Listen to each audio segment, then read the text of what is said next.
name is Akia, but you can call me Kitty or Kitty Forever. And this will just be a video about the home buying process and questions that we all may have that have never been answered. So if you guys are interested, definitely stay tuned. We feel like this forever, forever, forever, ever, forever, ever, forever. So here I have with me my special guest, my aunt, and I'll let her introduce herself. Hi, you guys. I'm Christina Poray. I'm a mortgage loan officer with Southwest Funding here in Baton Rouge, Louisiana. We also have a branch in Lafayette, Louisiana, and I am here to answer questions for a kid. Yes, ma'am. So we're going to start the video and make it a little bit more comfortable. We're just going to have a chit chat. So for me personally, I feel like the mortgage process, because they don't talk about it with us in school, not in high school, not in college, you really don't know exactly how it goes. And for a lot of young people, you feel like at 25, you need to have a car, you need to have your own house, you need to have your life set for when you decide to have your own family, you'll already have everything in process. So I feel like with buying a home, you don't really have the education and people aren't trying to offer that information to you. So it's discouraging for a lot of people. Right. Or they go into renting a home and they rent for half their lives, and when they are ready, it's a rush process. Right. So we're just going to get straight into my first. What should I do or work on before I start searching for a home? So first, I would say budget. Make sure you are finding a home that you actually can afford. Saving, if you need money for a down payment, make sure you have it.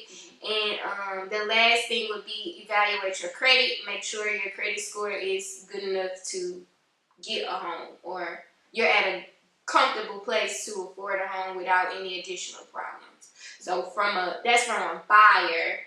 What do you think as a lender? Well, okay, as a lender, you have the basics covered. What I would tell you is the order that you're doing everything. First of all, you need to do a financial evaluation of yourself. So the first thing I would say is pull that credit report. See what you have on the credit report. See if there's items that you need to pay off. You want to see if there's if you need to add credit, because when you're doing it at such a young age, most of the time we're not even aware of what credit is and how to establish credit. So make sure you have some type of revolving credit card, some type of revolving credit. A revolving credit can be a credit card, it can be something with a department store, it can be a major credit card, or it can be a line of credit that you have with your bank. So you want to make sure you have some type of credit out there. Typically, you want to have at least 2 trade lines. So you want to make sure you have that requirement. Once you evaluate your credit, everything looks good with your credit. Make sure you do have some kind of money saved.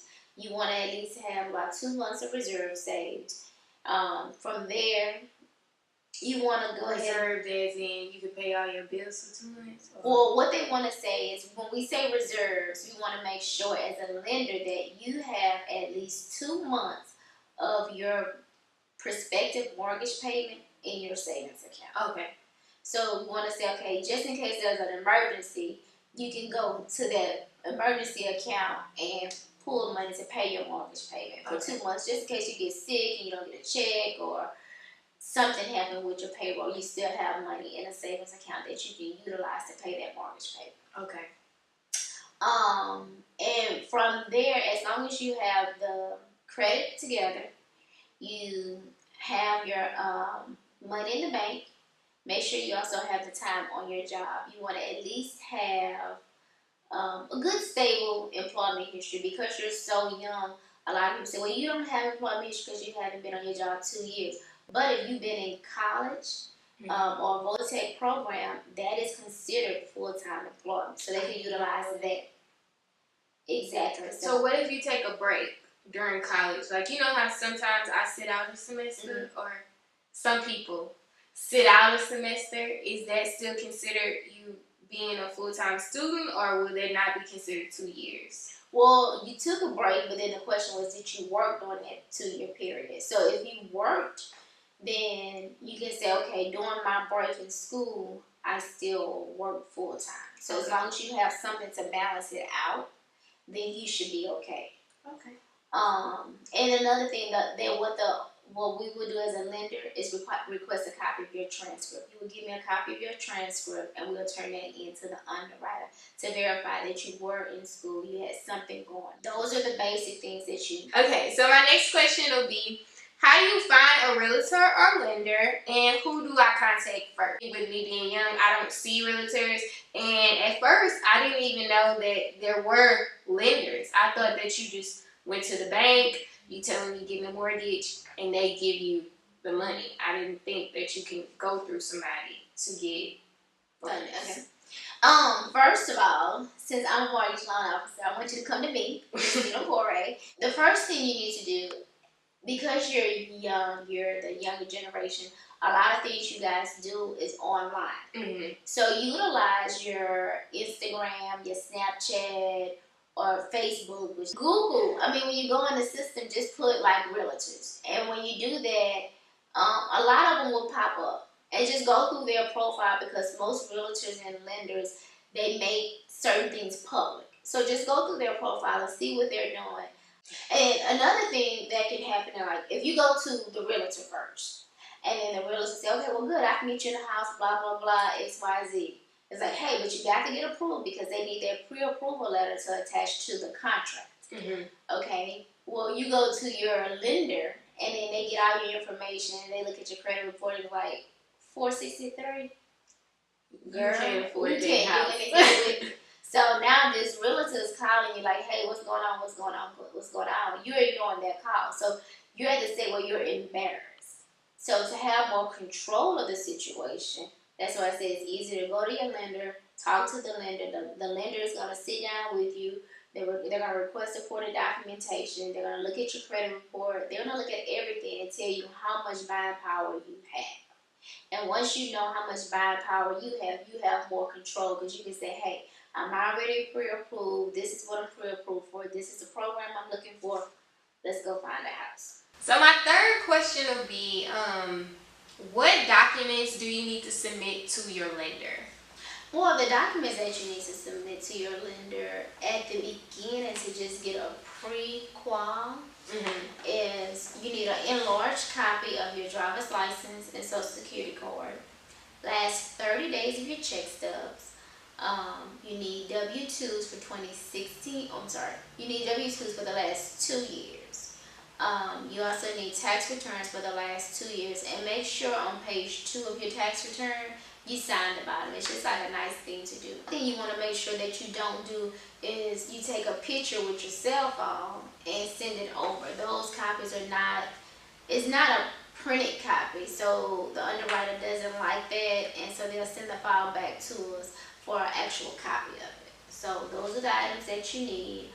If you have a letter of intent or an offer letter, make sure you give that underwriter a copy of that offer letter. If you don't have a 2-year history on your job, you just graduated from college, make sure you give that underwriter a letter of explanation stating that you just graduated from college. They'll go ahead and pre-qual you on that, but they will also give you a condition saying prior to closing we need 30 days worth of check stub. What are the most common loans? Can you use them for pre-existing and if you're building a home or new construction? And how do these loans vary? Well, you have 4 major types of loans, first of all. All of the products, the major types of loans, you can use them on pre-existing homes, you can use them on new construction, and you can also use 2 of the different products on rehabbing a home. Okay. You have FHA, which with FHA, the minimum credit score is a 580 credit score. You have more leeway with your debt to income ratio. You can go up to a 57% debt to income ratio with FHA. Your down payment is 3.5% of the sales price. And with FHA, you can also do a rehab loan. That rehab loan is called a 203K. The next type of loan is conventional. Conventional is more of someone who has exceptional credit history. The credit score, the minimum credit score requirement on that particular product is a 620, and your down payment is about 5%. The next product is Rural Development, which is also known as USDA. With that particular product, your credit score minimum with my company is 580, but the standard in the industry is a 640 credit score. Now that particular program is 100% financing, but they have two major restrictions. One major restriction is where the property is located. The property has to be located in a designated rural development area. Then the second restriction is income. There is an income-driven restriction based off of your family size. So if your family size is under 4, a family of 4, you're looking at a restriction of your income cannot exceed $78,000. Combined or just one person? No, combined total household. And then another thing with that particular, when I say total household, you can have an income as an individual. Your child may receive child support. That's the income. Your child may work a part-time job. That is considered income. You're not using their income to qualify for the loan. You're using that income to qualify for the product to make sure you're not outside of those guidelines. So rural development is very particular about income and where the property is located. And the next product is strictly for anyone that served in the military family. You do have to be eligible for that particular, the VA loan. And with that particular product, it is 100% financing, and it's just various discounts. But if you are a part of the military family and you can qualify for that, or you're a surviving spouse, and I say spouse, not an ex-spouse, a spouse, a surviving spouse of a vet or an active military personnel, then you may qualify for that particular product. And that's our 4 major programs. I want to reiterate, if your credit score, for FHA for example, if your credit score is below 580, your minimum down payment will be, if your credit score is below 579, and your minimum down payment will be 10% of the sales price. So if you're looking at a $150,000 house, 10%, $15,000. So the next question will be, is a down payment always necessary? I've watched other home buying videos. I've even talked to people about buying a home, and a lot of things that people mention is, do you have the money to make a down payment? And being young, a lot of us aren't thinking about saving. So is it always necessary, or does it change? Well, your down payment is going to be driven by the product you use and your credit score. There are some programs that offer down payment assistance, but the key thing to remember, if you use a down payment assistance program, how are they getting their money? How are they going to get their money back? They're going to get their money back in offsetting your interest rate. So when I say offsetting your interest rate, if you have the money to put a down payment down, your rate may be 5%. If you use a down payment assistance program, your rate may be 6%. So that 1% is given back to them for them to get their money back that they gave you. And then that 1% is for for the life of the loan. And also you have to remember, with down payment assistance programs, some of them may require you to be in a home for a certain period of time. So it may be 1 year, 3 years, it may be 5 years. And if you sell that home before that period of time, they're going to penalize you and get their money back. So you want to make sure, if you don't have a down payment, or you don't use rural development, then you need to make sure that you plan on being in that house for a period of time before you make that decision to purchase a home. Okay, that's a good answer, because I didn't know that. Okay, they'll penalize you. You decide you want to sell, you're gonna give them their coins back. So, what are some key terms and people you need to know during the process? I know a lot of times when we have conversations, I kind of just sit and listen to what she's talking about, because I'm really not sure exactly who these people are. So I just listen and kind of like nod my head. So. Well, I'm gonna nod my head. You need to stop nodding your head and ask questions. Some of the key people are me. I'm one of the most important people. I deal with the money. The other person is your realtor. You have to understand that your realtor will show you the house and negotiate the contract. And that's all they may do. I mean, that's not all, but you get what I'm saying. And then on the other hand, you have your lender who does your finance. But under your lender, the lender will have a loan processor. That person just makes sure all the paperwork is in order. Then you will have the underwriter. The underwriter will determine if it's approved or denied. You do not have any contact with the underwriter. You will also have a closer on the file. That closer sends that packet over to the attorney's office. You will have the title company or / attorney's office. They're going to do the legal part of everything. They're going to do the background check on you.